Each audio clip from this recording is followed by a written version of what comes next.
Okay, Lynn, you want to start with our introduction? Okay. Good evening, and thanks for joining the library, Planet New Canaan, and the Cornell Club of Fairfield County, Go Big Red, for a look at what climate change is doing to some of our favorite food and beverages. Food and climate change has recently been in the news. An article in the Washington Post detailed how climate change and extreme weather events, such as droughts, heat waves, floods, and fires, have decreased the availability and increased the prices of some common ingredients of holiday pies, including graham cracker crumbs, berries, sweetened condensed milk, and vanilla. Hundreds of thousands of farm animals died in Canada floods was a headline on Bloomberg, and the New York Times reported on how extreme weather is endangering grapes crops in the Euro wine producing region of France. Tonight, Michael Hoffmann will help us understand the increasingly complex relationship between food and climate change. In the book, Our Changing Menu, Climate Change and the Foods We Love and Need, which is available at Elm Street Books, Hoffmann and co-authors Carrie, Koplinka-Loehr, and Danielle Eiseman offer an eye-opening journey through a complete menu, from before dinner drinks to dessert and coffee. Michael Hoffmann is currently Professor Emeritus in the Cornell University Department of Entomology. He has been the Executive Director of the Cornell Institute for Climate Change Solutions, Director of the Cornell University Agricultural Experiment Station, and Associate Dean of Cornell's College of Agriculture and Life Science. Professor Hoffmann recently attended the UN COP26 Climate Summit in Glasgow as a member of the Cornell University faculty delegation. Following Professor Hoffmann's talk, we'll have Q&A. Please make sure to write your questions in the Q&A window that you can access at the bottom of your Zoom screen. Professor Hoffmann, thanks so much for being here tonight. Take it away. Thank you, Lynn. It is great to be here, and I welcome the opportunity to speak on this important topic of climate change and the foods we need and love.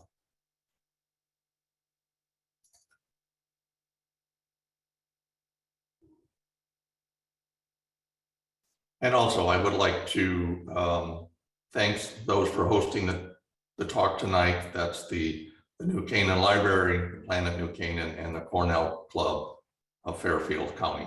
It's great to be here. Seeing the red letters there, Professor Emeritus, not retired. Technically, being emeritus means you have all the rights and privileges of a faculty member at Cornell University, except, of course, you're not paid. But in no way could I fully retire. So I dedicate all of my time to this grand challenge we face of climate change. So I want to start with something personal, a name.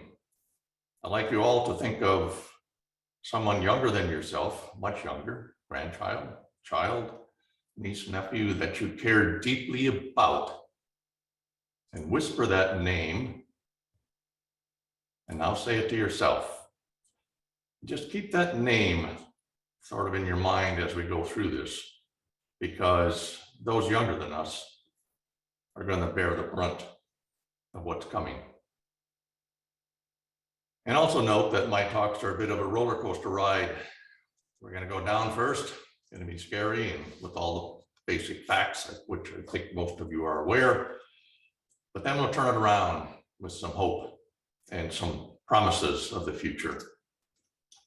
I like this quote to start my talks: "Better a cruel truth than a comfortable delusion," by Edward Abbey.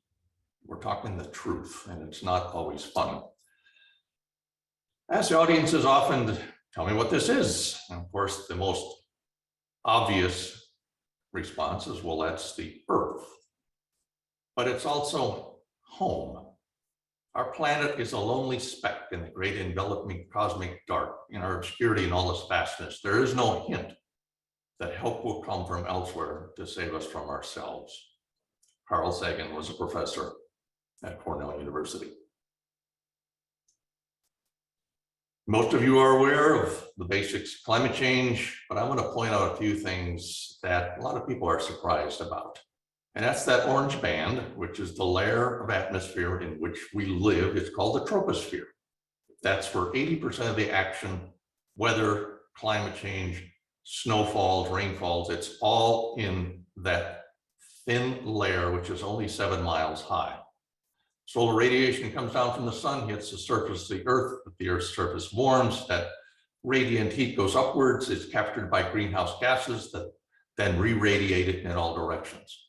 There's been a perfect balance in that relationship for tens of thousands of years until recently, when we've added more and more greenhouse gases to that blanket.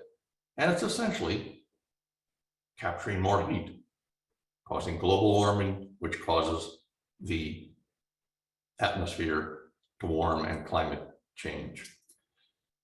You want a way to think about this? Next time you're going across the country and the captain says we are now at cruising speed, maybe 32,000 feet, you look down, that's it. You're looking down 7 miles. That is the layer in which climate change is occurring. Or if you're on the ground, look up. The jet trail, same thing. You're looking up about 7 miles. That thin layer is what's changing. And you've all seen the hockey stick graph of carbon dioxide increases. This shows from the year 1000 and about the time of the Industrial Revolution, CO2 went up and continues to go up dramatically. Every time I give a talk, I check in. So on the 13th, we had 415 parts per million. This year, a year ago, was 413. So we're gaining 2 to 3 parts per million a year. It's 50% higher than it should be. You've all seen that way of depicting increasing CO2 in the atmosphere, but I doubt you've seen this approach. Yes, that's me, but those are not my legs. But another way of thinking of the atmosphere, think of a bathtub that's filling up with greenhouse gases. Pre-industrial era, the drain and the faucet were about the same volume. So the faucet brought in greenhouse gases or CO2 into the atmosphere, and natural processes drain them off through the drain. However, today we've turned up that faucet and we've made the drain a little smaller, so the bathtub is filling up. And what we're looking at now is to stabilize the system. We can't turn climate change around immediately. So the bathtub is a little too full, or maybe a lot more higher than it should be. But our goal is to stop it filling up and stabilize it. Still going to have serious consequences, but we don't want it to increase or have more greenhouse gases in the tub than in the past. The IPCC report that came out during the summer, humans are unequivocally the cause. The scale of change is unprecedented. Weather and climate extremes are occurring everywhere. Many of the changes are irreversible, and it's going to get worse. And the evidence is everywhere. We've seen so much of it in 2021. It's a bit overwhelming, to say the least. And I was at COP26 in Glasgow a few weeks back. And the outcome, we're already 1.1 degrees C warmer than we should be. The goal of the Paris Agreement is not to exceed 1.5 C, but all the commitments now in place, we're still going to hit 1.8, which is significant warming. Realistically, it might actually hit 2.4. An independent group has come up with this number, despite the best efforts at COP26. So in reality, they're actually going to reconvene in 2022 to see if they can solidify those commitments and get us closer to 1.5 C by the end of this century. And I started out with that name because it's tough. Nearly 3/4 of the 16 to 25-year-olds around the world describe their future as frightening. 40% are hesitant to have children of their own, and eco-anxiety is on the rise for all of us. How are you all doing? So it's so important to tell the climate change story and raise awareness. And you can do this in a variety of ways. You can make it personal, like I just did. Someone younger than yourself. Health concerns. There's a lot of those associated with climate change, including new invasive species that vector human diseases. The impacts on the economy will be significant. Environmental changes, such as the loss of biodiversity. But then there's food. And food has some advantages. You have to get over something called psychological distance. So when you describe climate change and melting glaciers in Greenland, well, yeah, sure, not in my backyard, etc. So the conversation, it has to be relevant. And it's hard to imagine anything more relevant than food. We encounter it multiple times a day. We all eat. It's important to cultures, family traditions. I get emotional over food, like really emotional. My partner of mine, 50 years, a while back, she made another one of her amazing meals, and I just looked across the table and said, please don't ever leave me. Enjoyable. Social lubricants, those are the alcoholic beverages. It's important to the economy. We talk about it. I live with foodies, and it's just a conversation around food all the time. So the stories are unlimited. But this story is focused on the US and rich countries, because we caused this mess, especially the US, and we have the capacity to do something about it. First and foremost, most people don't realize where their food comes from. I think that's critically important because food comes from everywhere and it's changing everywhere. Avocados, the US is the biggest importer of avocados from Mexico, coffee from the coffee belt, worldwide, teas from Asia, sushi rice, 99% comes from California. Cashews from Vietnam, bourbon from Kentucky, blueberries from Maine and elsewhere. Beef, primarily from the Midwest, and fish sticks. This is an interesting story. The US fishing fleet harvested about $1 billion worth of fish in the Bering Sea. Most of that is shipped to China for processing into fillets and fish sticks, and then imported to the US.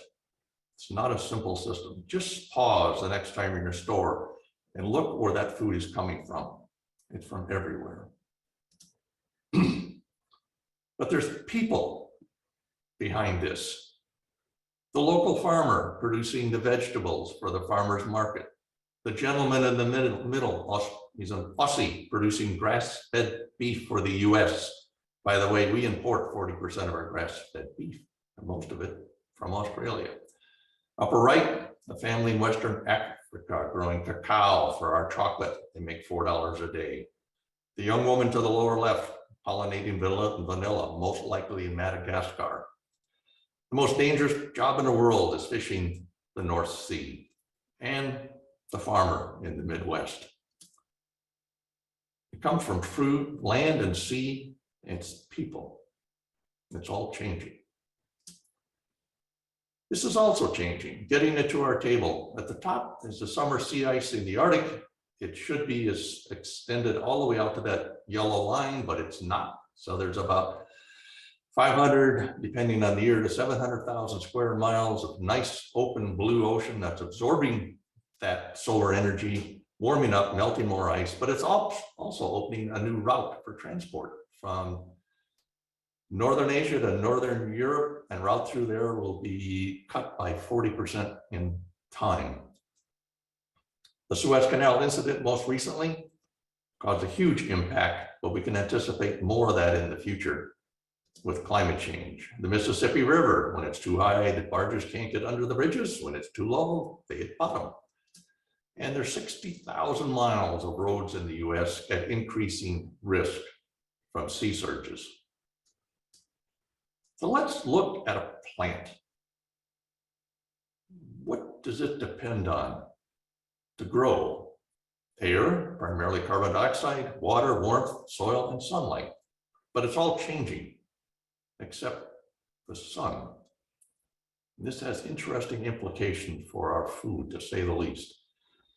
And one of those, increasing CO2, yes, you will hear the claim, climate change is great, more CO2, plants benefit, they grow bigger and faster. That is true, but the consensus is any gain there will be offset by more extremes in weather.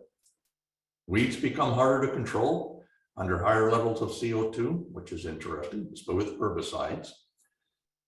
An incredible study by Lou Ziska, he collected, and his team collected pollen from goldenrod from museum specimens starting from 1849 to current times, and they saw that protein in the pollen, which happens to be an important pollen source in the fall for bees, declined by about a third. And they back this up with the control studies. Another example of how CO2 is affecting us rather dramatically. In human nutrition, studies show that in the future, mid-century, there'll be less protein, vitamins, and minerals in many crops with increasing CO2. Rice will lose about 30% of its vitamin B. And there's all kinds of changes in flavors and colors as well. And digging deeper into veggies, you can get up to 59% higher concentrations of all of these components, these phytochemicals in a vegetable: fructose, glucose, phenols, flavonoids, and ascorbic acid. There's a little game my daughter and I play. She wants me to eat more kale, and I won't, of course. Sounds familiar. But out of all of this, there might be a better tasting kale. We can hope. Actually, I like kale. Just water. Where waterfalls around the world is changing, more extremes, downpours and droughts, more rain, it's warmer, less snow. And yes, ice melts. Upper left, this Houston several years ago, we're getting these biblical downpours because there's 7 to 8% more moisture in the atmosphere. So when it rains, it pours. Glaciers are melting worldwide in ice caps. Peru and Chile export to the US $5 billion of agricultural products a year. Many of those are dependent on meltwaters from the ice cap. It's going to be gone in about 20 years. And believe it or not, hail in some regions of the world is going to increase in size because you get that little ice crystal that's now picked up and thrown up into the upper atmosphere multiple times because the storm is simply stronger and the hail gets bigger. The greenhouse growers in the Netherlands are a little anxious about this. Upper right, looking to the future towards the end of the century. If you look where we are in the Northeast, it's blue. We're going to continue to gain precipitation every year. We've gained about 5 inches already. The West and South, much drier.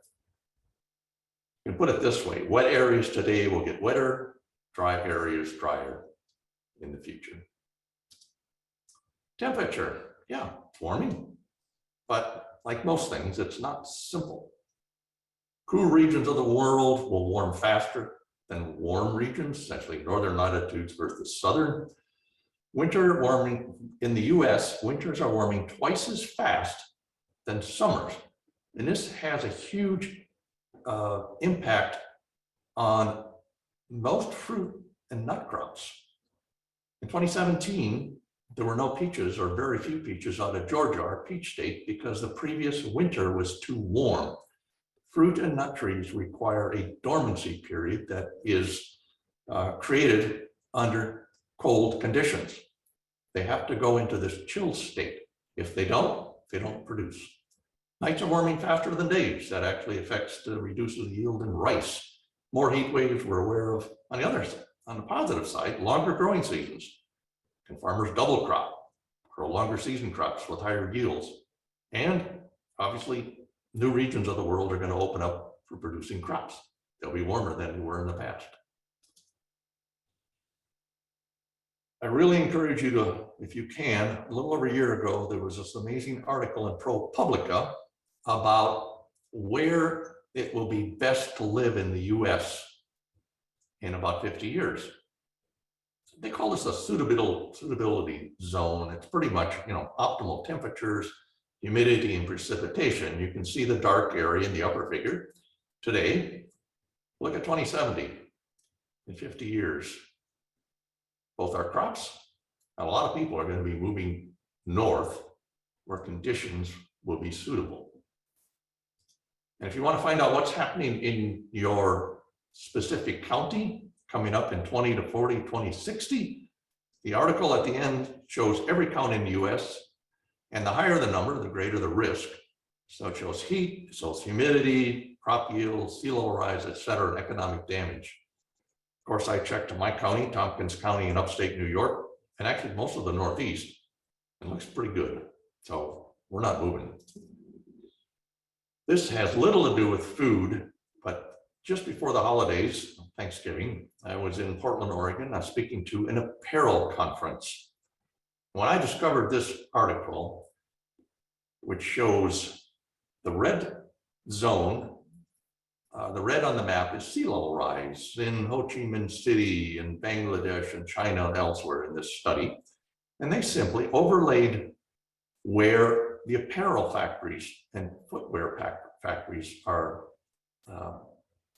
situated. And it turns out a lot of these are going to be underwater in just 10 years. In fact, 55% of the factories in Ho Chi Minh City will be affected, and increasing heat stress on workers. I'm sure there's a lot of stories about food right here in front of us, but this one was just a surprise to me that this dramatic impact is just lying out there in a matter of just a decade. So let's look at our changing menu. Again, everything is changing, and I'm just going to go through these quickly. Social lubricants. It's a water-dependent industry, and where water falls, where it's available, is changing. Years ago, and I suspect the case is the same now, craft brewers in Northern California were hurting because they were getting fresh water from streams, but with a drought, the salinity, everything changes. The mineral content changes in those streams. An alternative is to tap water from the ground, but that comes with another set of minerals, and it affects the quality of beer. Wine production moving north in Europe, and some of that's starting to occur here. Higher temperatures affect wine's quality in many different ways. And Scotch in Scotland, same thing, water issues affecting that beloved Scotch. Unlimited stories right here. Salads, I think the gentleman on the left maybe doesn't like lettuce too much, but avocados, going to be a 40% reduction in avocado production in California in the next 20 years because of increasing temperatures. Lettuce, where it's grown and when it's grown in California, the major producers will shift in time, mainly driven by higher temperatures, let alone less water. This is essentially also how our book is laid out. The various components of a meal. Mains, we have red meat, fish, fowl. And I'm just going to pick on a hamburger. The sesame seeds on the top, mostly from Tanzania and Africa. Actually, production's expanding. Sesame loves hotter temperatures. I already mentioned the wheat as an example of being affected. The nutritional value of wheat being changed in time in the bun. Tomatoes have a rough time at higher temperatures. They abort when it's over 95 degrees. This is actually, I believe, an alternative. This is a meatless burger, so there's a whole other story there. Bacon, well, pigs will probably be okay. They'll be stressed from the higher temperatures. And a somewhat related story, but let's look at the onion. This is an industry information, not published, but onion growers, those growing onions for onion rings in the Pacific Northwest, had problems a few years ago because instead of one onion with just one heart, higher temperatures were causing multiple hearts, and they weren't good for onion rings. All kinds of subtle changes. Sides, talked about bread and wheat. Potatoes, a couple of years ago, the UK had high temperatures and drought, and potatoes were short by about ½ an inch, which affected their chips. Rice, I mentioned reduction in vitamins, but also in Vietnam, for example, saltwater intrusion, in part from sea level rise, is affecting major production areas in the Mekong Delta. And spices, many of which come from India, are changing because of higher temperatures and changes in precipitation. The risk to these crops is increasing. Desserts and coffee, I don't want to talk about coffee. I just love it. But it's being affected by changes in temperature, when the rain falls, but also a couple of pests, a disease and an insect that are really causing serious havoc. And desserts, cacao, chocolate, most of which comes from Western Africa, is at risk. Vanilla from Madagascar is at risk. You name it, there's stories. And you'll notice I am not using too much doom and gloom, like that's the end of this or that. I'm saying things are changing because in a lot of cases, we can help. It took me just a few minutes to find 26 things on this menu that are changing. So if you want a way to talk about climate change, grab a menu and look at what's happening to our food. A little humor. This is serious. Without ice cream, there would be darkness and chaos. And melting glaciers are bad enough, but for me and many others, the loss of coffee is downright terrifying. Here's something you can do. Make a list of your favorite foods. There's mine. As you can see, the top three are somewhat similar. But what I need and love, and even what you maybe don't love, but sort of like your daughter or son wants you to eat something. But make your list and then do a search. Do a Google search. Type climate change and insert your favorite. And I'm going to suggest at least 50 to not even the 3/4 of the time, you will come up with a story about how climate change is affecting your favorite food. And it's not just what we eat. There are a lot of plant-based products that are being affected, changing by climate change. Perfumes. The French flower growers sued the French government a few years ago because of climate change was affecting the quality of the flowers they used in perfumes.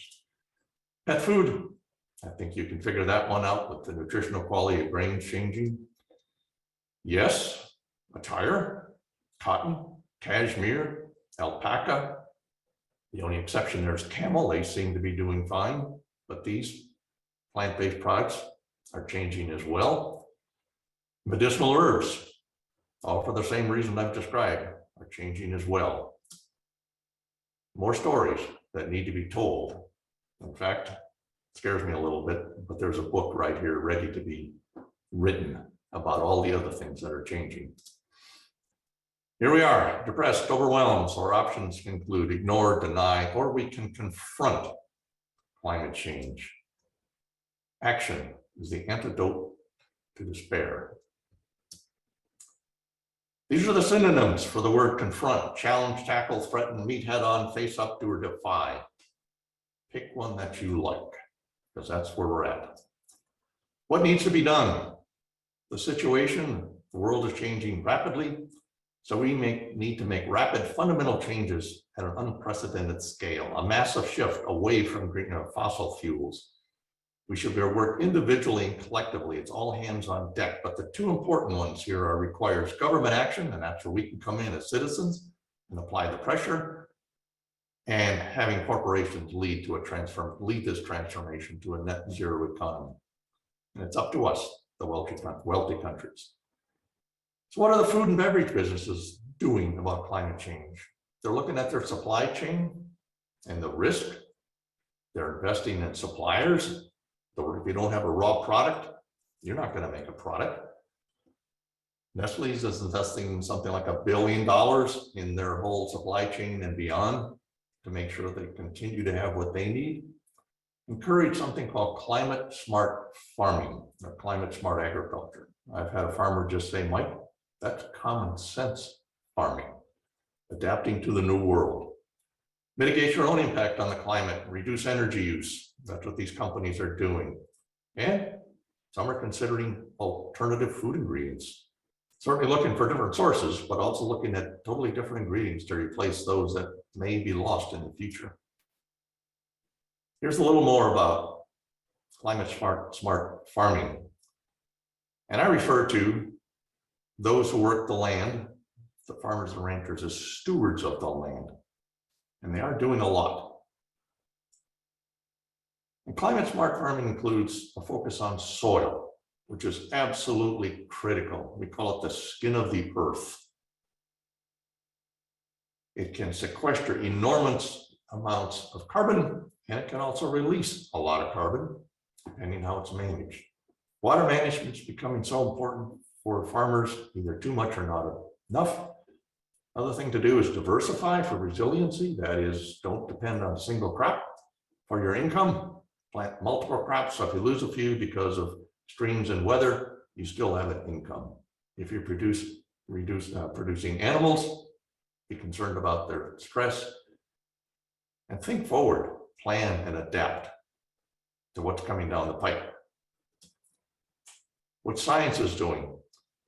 To me, telling the climate change story through food is also a great opportunity to convey the value of science. And this includes what scientists are doing is resilient crops. This is probably number one on the list. Developing crops that will withstand the new stresses, the saltwater intrusion, the higher temperatures, the lack of water. And this does include genetically engineered crops. Soil health, of course, they're studying all the aspects of soil health. They're helping farmers by looking at better water management and pest management approaches. They're modeling the future so that those who grow the crop can determine what's going to be out there in a few years or what's going to happen this season. And developing decision tools like helping a farmer determine when it does make economic sense to actually buy irrigation equipment. And how do we communicate about this? There's a lot of research into that, how to frame the message, and of course, what are both the pros and cons of climate change and economics. I want to take a minute to talk about genetic engineering, which is a controversial topic for many. But the latest technique is called gene editing, and it's precise. There's a piano keyboard. Just imagine it has 32,000 keys, and we're removing one. That would be the same as removing a single gene from the genome of a corn plant, which has 32,000 genes. It is relatively precise. And the National Academy of Sciences came out a few years ago with a report, basically said human consumption of genetically engineered crops poses no more risk than consumption of those developed through traditional breeding. Now, there are other issues. There's economic and social to how related to genetically engineered crops to how they're implemented. My focus right here is on human safety and a little bit better understanding of the actual technology. What can we do? I call it find a greater purpose. I wrote an op-ed around a while back on turning your despair into your greater purpose. We all have potential to make a difference. Believe it or not, talk about it. Number one, in the US, 2/3 of our population rarely talk about climate change. Become climate change smart. Understand what's going on. Get involved. Raise your voice. Scream if you have to. Vote. Join organizations. Contribute funds. There are a lot of ways to get involved. But we can also quickly get overwhelmed. My God, this challenge is so big. What do I do? Well, find what you're best at and stick with that. And we've got to be courageous. I saw Greta Thunberg a few years ago. Just believe it or not, she weighs all of 105 pounds. I love this quote. No one is too small to make a difference. Talk about it. I suggest you first listen to whoever you're talking to. Where are they at? Focus on solutions. Don't lay on too many facts. Make it relevant. Maybe food. Don't use fear and try to find a common ground. And I've got a great story behind this. Where I was on a long plane ride and the gentleman next to me, I had definitely had different political opinions, but we got off that plane friends, and we remained friends because we found a common ground. Become climate change literate, understand the Earth's climate system, its impacts, the cost and impacts of confronting climate change, where to find the best information, how to communicate, and taken together, how to make informed decisions as you progress in life. And we look at food as a common ground to take on this challenge. We all eat. So we're aspiring to bring together consumers, chefs, restaurateurs, food industry producers, and others in this food business together to help tell the story.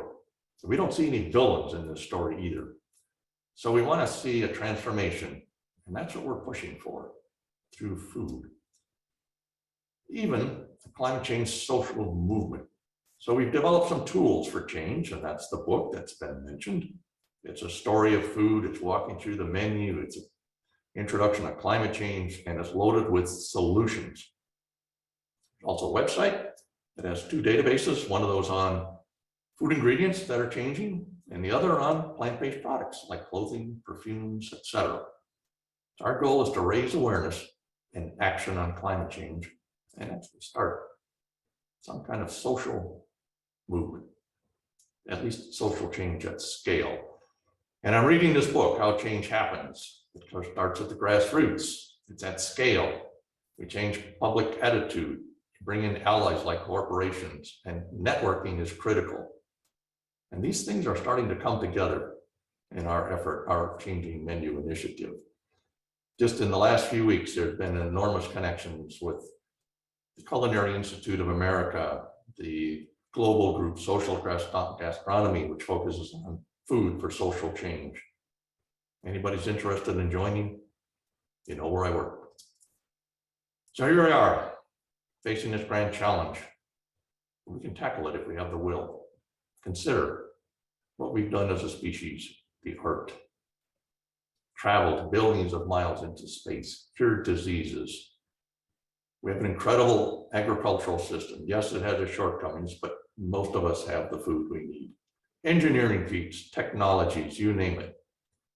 We just need the will. We have the capacity. Back to that name. You can repeat it to yourselves now, but since I'm the speaker, I get 3 names.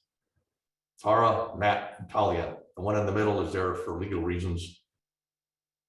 But what will they say about us in 2030 or 2040? Did we try? Thank you. Thank you, Michael. We're going to move to the Q&A now. Are you ready? Ready to start? We have a lot of questions. First question, what are the top 3 foods that Americans currently consume that demand the largest amount of resources so that continued consumption of those foods is going to aggravate the climate crisis?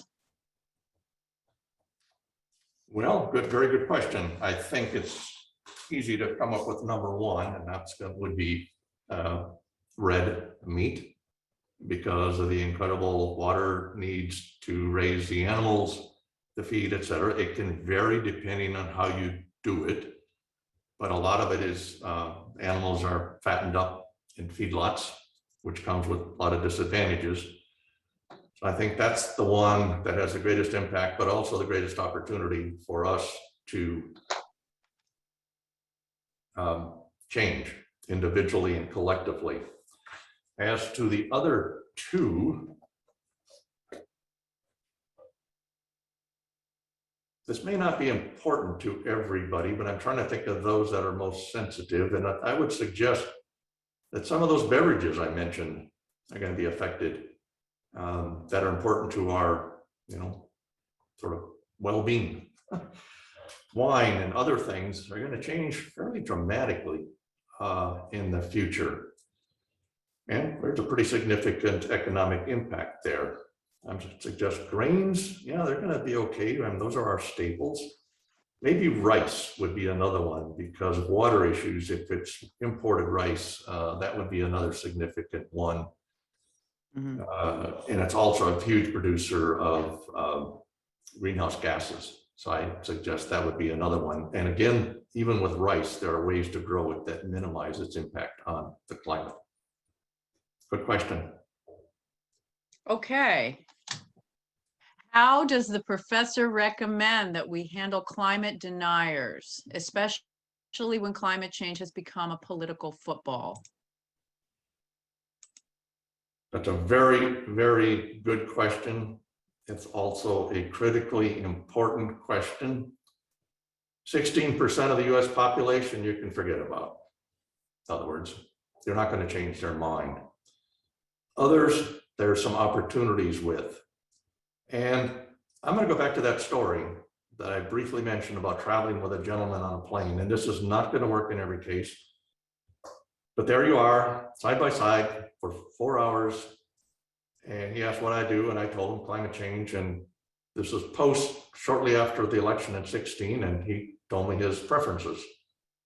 And I looked around for an empty seat, didn't find one, but we had a great conversation. And it turns out he's a CEO and founder of a textile company. And he said, my passion, Mike, is we got to address the issue with plastics in the oceans, and we are contributors.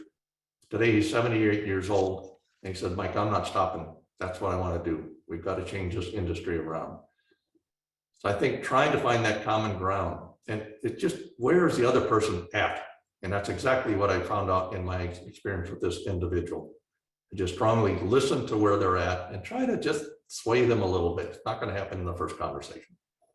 Good luck. We have some, I just want to remind people to please put your questions in the Q&A, not in the chat. We have quite a lot of stuff happening in the chat, so I'll try to I'll try to include some of this. There's one person who wants to know what the difference between GMO and genetic engineering is. There's some conversation here about not wanting to alter foods, kind of natural composition, etc. Can you speak to that? Well, GMO is more of a term that's been used by the press and widely accepted. It's not quite technically correct. So genetically engineered organism, as opposed to, is more technically correct. That's why I used it. The second half of that was kind of like risk associated or with genetically engineered crops. I entered writing the book somewhat. I'm a scientist, so I believe in the science, but I really hadn't looked into it adequately when it came to genetically engineered crops. And I learned a lot. Most major science academies around the world agree that the risk to human safety is minimal, which is really helpful. On the other, sort of the other part of that is there are some, I mean, if you have anybody who takes insulin on a regular basis, it's genetically engineered. There's a lot of things in our lives that are already genetically engineered that we may not be aware of. They're there, they're okay, especially in medicine. The National Academy of Sciences also came up with a somewhat positive look on environmental impact of using some of the genetically engineered crops because they reduce pesticide use. There's benefits and also some economic benefits. It wasn't consistent. There were great variation among farms, but in general, there were some positive sides to it all. Bottom line, we got a heck of a problem. We got to feed the world. And I don't want to in any way compromise anybody's values or principles or even the science, but we need all the tools in the toolbox to keep the world fed. Pretty simple. Do you know of any foods that are going to become extinct? Like bananas, there's been someone said something in the about bananas having a disease or something, or we've read about coffee being very difficult to cultivate. Right, but on a positive side for coffee, there's a huge genetic stock in wild species out there. I do not know there are probably, I'm using the word probably, examples of some herbs that are grown and collected, let's say on mountainsides, where in fact it's warming and weeds are moving in or other species are out competing them, and this particular species of an herb can't move. It needs that. And so probably will be compromised. I'm using that example from medicinal herbs, which I'm more familiar with. Yeah, there was a scare about, I think, cacao, because there are just little niches around the world where some of these wild species still exist, and they're getting smaller and smaller. But I think it'll be a long time before, put it this way, I don't think any of our staples are going to disappear or go extinct. There may be some sort of the minor herbs and spices that will. Do you think that they'll just get more expensive? Yes, that's already happening to coffee and some others. Definitely. Definitely. Part of it is more difficult. Yields go down. Yes. Let me ask you this. What about those plant-based milks like almond milk, soy milk, rice milk, Impossible Burger? A lot of these things, the foundational ingredients are grown as monocrops. They use up a lot of water. They have other environmental problems associated with them, but are they good alternatives to milk and meat? In general, those plant-based products require far less water, nutrients, and land to produce. So yes, generally a positive when it comes to climate change. The question about monocultures. Here again, life gets complicated. So the worst case for a monoculture is growing the same crop on the same land year after year. Mhm. That definitely compromises the quality of the soil.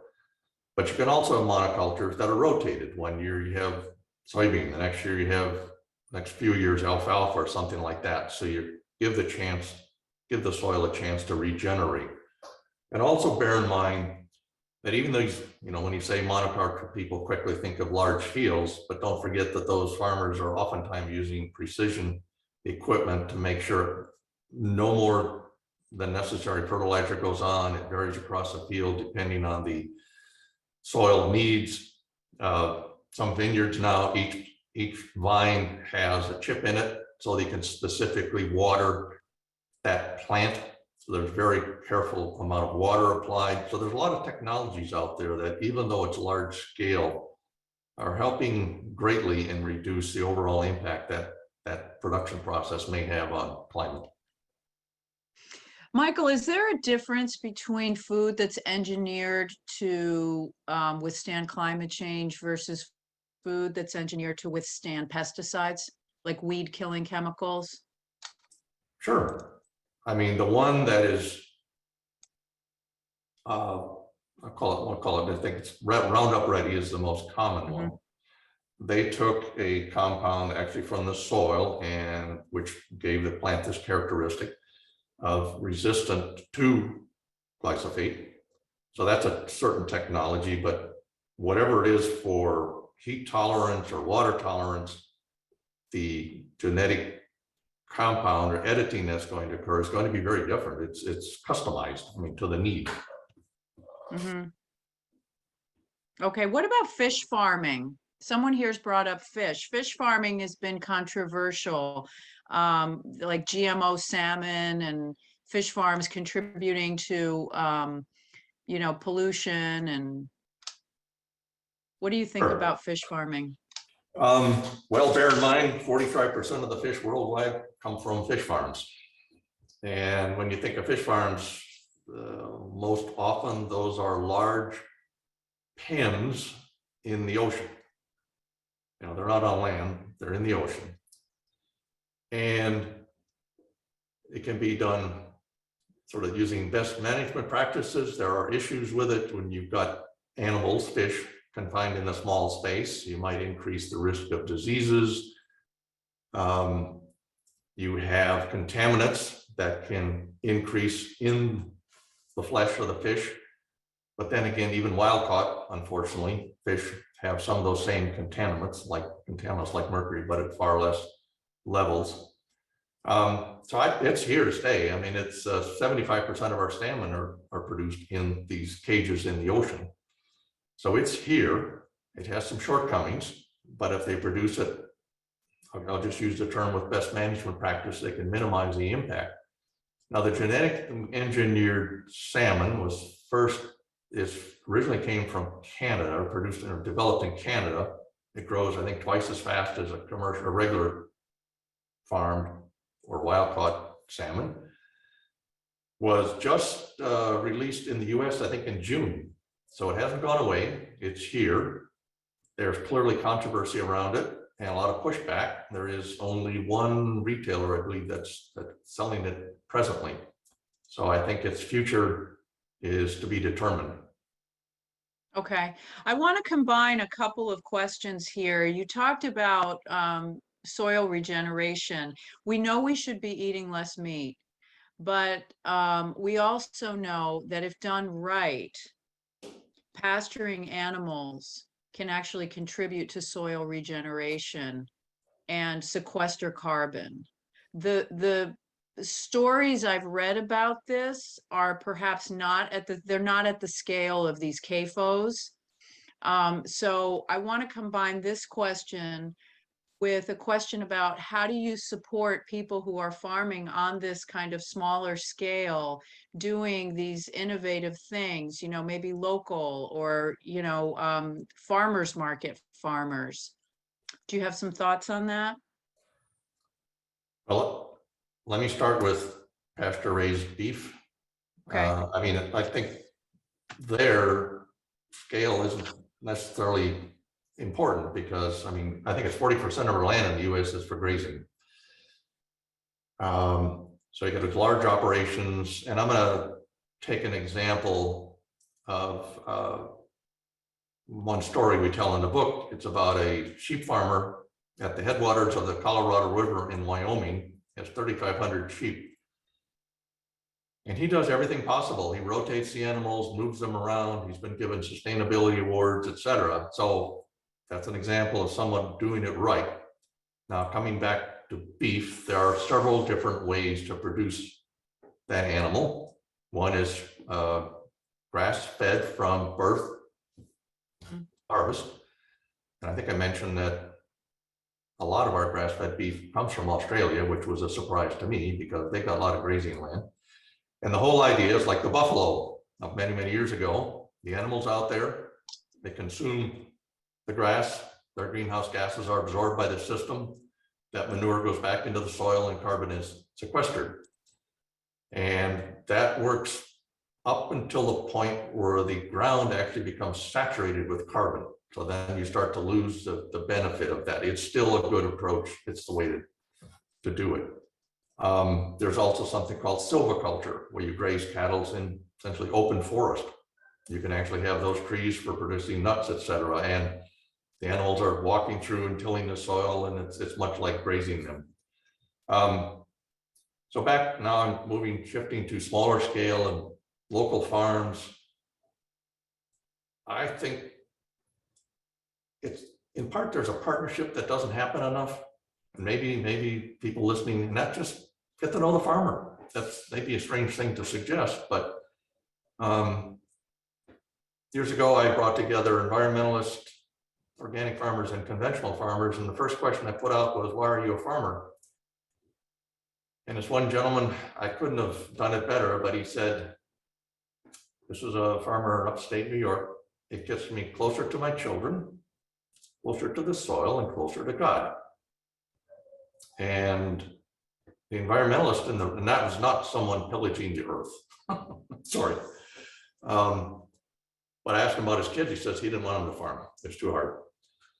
So I think it's just trying to understand what the farmer needs. Obviously, they've got to stay in business, and how can the local community support them, get them involved, helping them sell with sales in restaurants, at the farmers market, etc. I mean, I think a lot of restaurants today are moving in that direction. That's part of their marketing. Hey, that's where our food comes from. It comes from your Yeah, neighbor. they actually will put it on the menu. They'll Yep. list the menu, and even supermarkets, our local supermarkets, even big supermarkets will tell you when they've sourced produce locally or something Right. locally. All right, Right. I want to keep moving.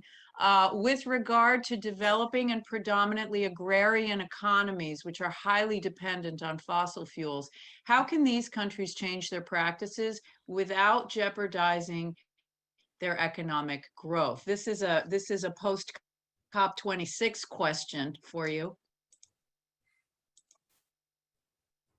And it's a challenging one. Yeah. I mean, basically, you know, the idea, what are you thinking we're going to see countries doing about the threat of climate change to our food supply? You were at the conference. This question very specifically is talking about, you know, balancing the need to do something with, you know, economic development. Well, there's this concept of climate smart agriculture is global. And that's kind of a key word. There were sessions on that, focused on that, in particular for developing countries. I mean, a big component of that also is they need help from the wealthy countries. And I know, I forgot the source, but part of the outcome of COP26 was a major investment by a major by both companies, but also international organization in this for this very purpose, is to help those farmers stay in business and produce the food that they need, let alone maybe export. So it's a challenge. I mean, you know, we live in a world driven by the economy, sort of a capitalistic venture. And I've asked that question, I've been asked that question multiple times. We have to rethink, you know, what do we value? What are, what's most important? But then again, I'm speaking as someone who lives in the US, somewhere else it may be, I'm worried about where the next meal's coming from. I don't have a good answer. Sorry, just. Okay, no, good, that honest answer. Okay, things like pea protein, products like this are on the rise. What's your view on using nutritional supplements versus food in terms of impact on the environment? I mean, is there a benefit? Are we going to need to start using some of these supplements in order to?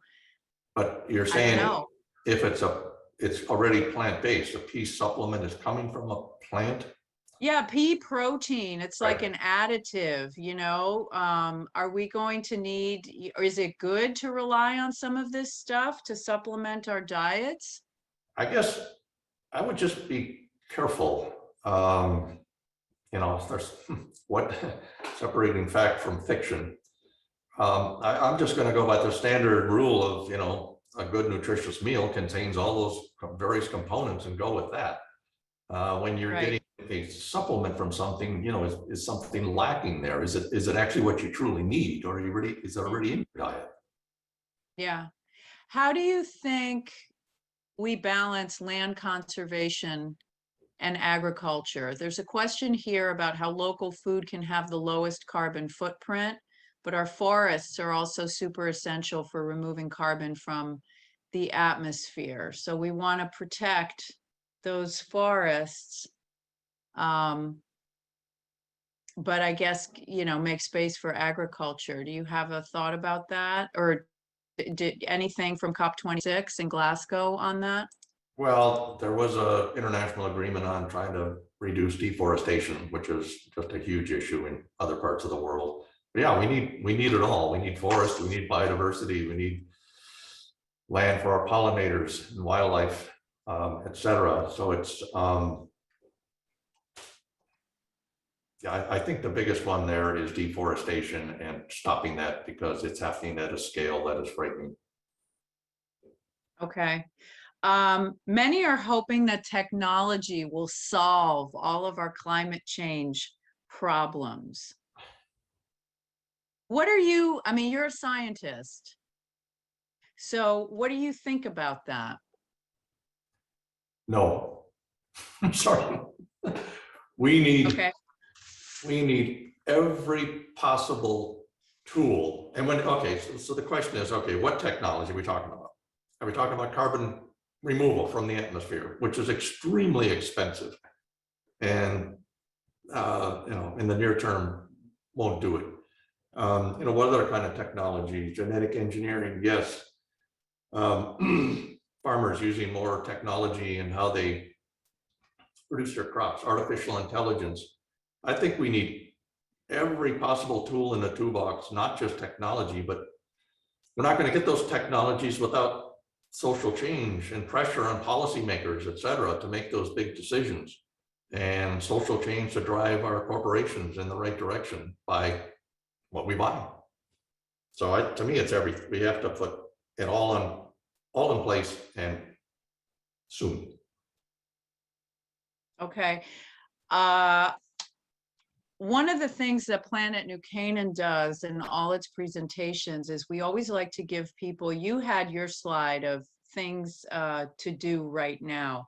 We like to give people some takeaways they can do right now as well. One of the first things that comes to mind for us is eating less processed food and meat. That makes sense to you, Michael? Yes.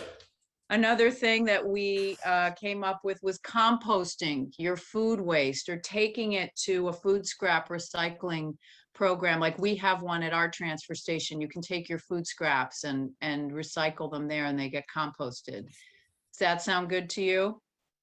In part. How much greenhouse gas emissions occur to transport that waste? I guess if you're going to the transfer station anyway to dump your Oh, okay. stuff, you know, in your local town. So compost in your backyard. And if you don't have a backyard, if you live in an apartment, your town, you know, may have a food scrap recycling program. So do that. Okay. Yeah. Another thing that we've been very active on is asking people to plant native plants for pollinators, because every third bite of food that we eat relies on pollinators. And we obviously support local agriculture, our farmers. Oop, we have a last question here. How do you feel about lab created meat? So Impossible Burgers. That was from you. You mentioned that actually the burger in your presentation was not beef. It was Impossible beef, right? Yes. So I mean, we touched on this already. So if you're looking at these meat alternatives, plant-based ones, in general, they have a far lower impact on the climate than beef production, red meat production. So overall, it's a very positive development. And I was on a Zoom a few days ago with this global organization, and the question came up, but okay, what's the future? It's a rapidly growing industry, but when will it cost-wise outcompete red meat? And they said within 2 years, which will be a huge change. The cost will come down and it'll be far more competitive, at least from the sort of the expense side. Okay, our final question for tonight. What decisions were reached with regard to curbing the world's population at the conference in Glasgow? Will that have an impact on greenhouse gas emissions? That's a good question. Population is a well, I big always one. get asked 3 questions. One is population, what about nuclear energy? And what about GMOs? So there's only one left.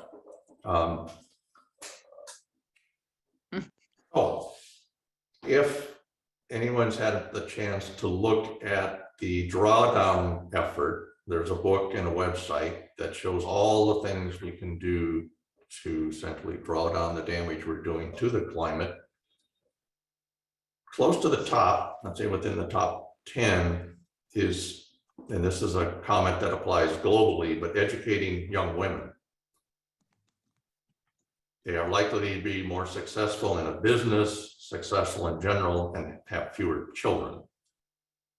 So I don't know if that specifically came up at COP26, but I think that's, given the credibility of drawdown, I think that's an example of how we can help with population through educating women around the world. Great idea. I'm fully in support of that. Thank you so much, Michael, for being here tonight. And we encourage everyone to please, if you have questions for Michael Hoffmann, you want to contact him, it's fine to reach out. Michael, do you have, do you want me to put the contact in the chat? I know you had it on the slide again. Sure. I mean, yes, you can feel free to put it out there. It's miles/per-hour3, mph3@cornell.edu is my email. And mph3@cornell.edu. Yeah. Okay, there you go.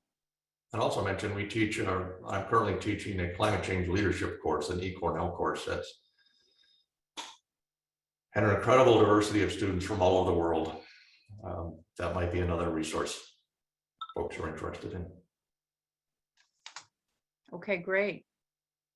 Well, thank you, Michael Thank Hoffmann, you for joining us tonight, for joining Planet New Canaan, the library and the Cornell Club of Fairfield County's Our Changing Menu program. Thanks to all of you for watching. This program was recorded, so if you'd like to share it, please let your friends know. Have a great night.